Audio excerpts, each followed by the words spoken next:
મારું નામ સોહેલ ચિસ્તિયા છે। અત્યારે અમે અસલાલી પોલીસ સ્ટેશન આવ્યા છે। અત્યારે આવવાનું અમારું મુખ્ય કારણ હતું પીરણા મુકામે આવેલી હજરત ઇમામ સાહેબ બાવાની દરગાહનો પ્રશ્ન। ઇમામ સાહેબ બાવાની દરગાહનો પ્રશ્ન ઘણા ટાઈમથી નામદાર ગુજરાત હાઈકોર્ટમાં ટ્રસ્ટીઓ દ્વારા ચલાવવામાં આવી રહ્યો છે અને હાલમાં એવું હતું કે 19 તારીખે રાત્રે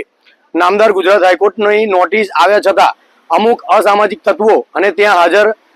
police inspector, police sub inspector, ડિસ્ટર્બના માણસો અને એસઆરપીના જવાનોની સાથે ગેરકાયદેસર રીતે હોદ્દાનો દુરુપયોગ કરી અમુક અસામાજિક તત્વો અને એમાંથી પાછા 2 તત્વો એવા હતા કે જે લોકો અગાઉના ગુનામાં તડીપાર છે, તેમ છતાં આ લોકોએ ત્યાં ગેરકાયદેસર રીતે પ્રવેશ કરી અમુક દરગાહનું ચિત્ર બદલવાનો પ્રયાસ કર્યો અને દરગાહની અંદર ગેરકાયદેસર રીતે મૂર્તિ પ્રતિષ્ઠા કરી। એટલે અમારું અત્યારે તે રિલેટેડ આ સામે ફરિયાદ કરવા માટે અમે અસલાલી પોલીસ સ્ટેશને આવેલા અને અસલાલી પોલીસ સ્ટેશને આવ્યા એ આ બાબતની ફરિયાદ કરવાનું એવું થાય છે કે અગાઉ 12 તારીખના રોજ નામદાર ગુજરાત હાઈકોર્ટે માન્ય કલેક્ટર સાહેબ શ્રી, માન્ય અમદાવાદ જિલ્લા પોલીસ અધિક્ષક સાહેબ શ્રી, માન્ય ચેરિટી કમિશનર સાહેબ શ્રી અને તમામ ટ્રસ્ટીઓને એક નોટિસ પાઠવેલ હતી કે આવતીકાલે સોમવારે 22/7/2024ના રોજ નામદાર ગુજરાત હાઈકોર્ટ આ રિલેટેડ તાત્કાલિક સુનાવણી કરશે અને એ સુનાવણી પહેલા કોઈ પણ ટ્રસ્ટીએ કે કોઈ પણ માણસે આ દરગાહની અંદર કોઈ પણ જાતનો નવો પ્રશ્ન ઉદ્ભવવો નહીં અને ગેરકાયદેસર પ્રવેશ કરવો નહીં અને કોઈ પણ જાતનું ચિત્ર બદલવું નહીં। તેમ છતાં આ તમામ અસામાજિક તત્વો પોલીસ અને જવાબદાર પોઈન્ટના તમામ જવાબદાર અધિકારીઓની સાંઠગાંઠથી ખોટી રીતે નામદાર ગુજરાત હાઈકોર્ટનો પણ ઓર્ડર ગોળી પી જઈ આ પ્રયાસ કરેલો અને આ પ્રયાસના અનુસંધાને જે તે પિટિશનરો એટલે કે જે તે ફરિયાદી નામદાર ગુજરાત હાઈકોર્ટમાં અગાઉ ગયેલા છે એ 3 ટ્રસ્ટીઓ આ સ્થળ ઉપર ગયા હતા અને સ્થળ ઉપર તેમણે આમરણાંત, જળનો અને અન્નનો ત્યાગ કરી ગાંધીજી માર્ગે ઉપવાસ જાહેર કરેલો અને તે ઉપવાસને તોડવા માટે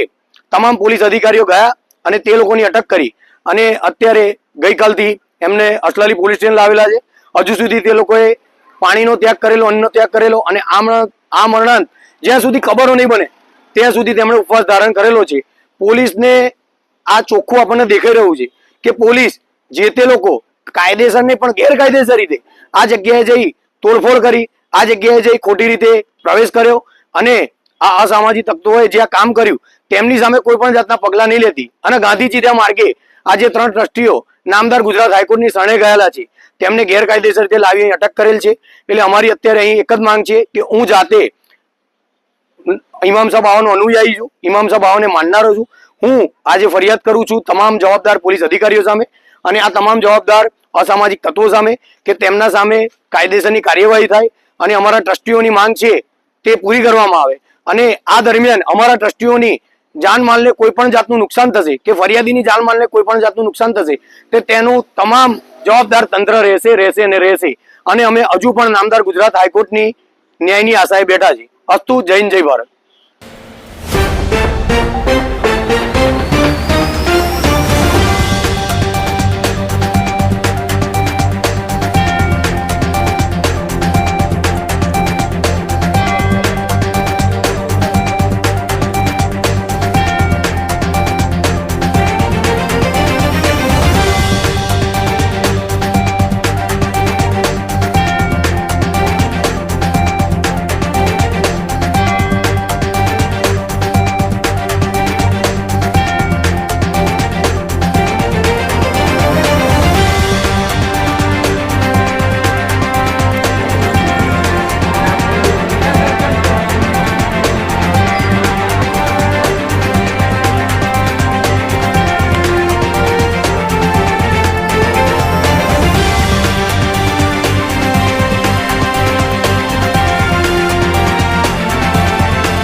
लेटेस्ट न्यूज़ और आपकी ज़िंदगी के दिन भर की बड़ी जानकारी को समझने के लिए और जानने के लिए हमारे चैनल रिकवरी 24 को सब्सक्राइब करें और बाजू वाला बेल आइकन दबा के ऑल पर क्लिक ज़रूर करें और साथ ही में इस वीडियो को लाइक, शेयर और कमेंट भी ज़रूर करके जाएं।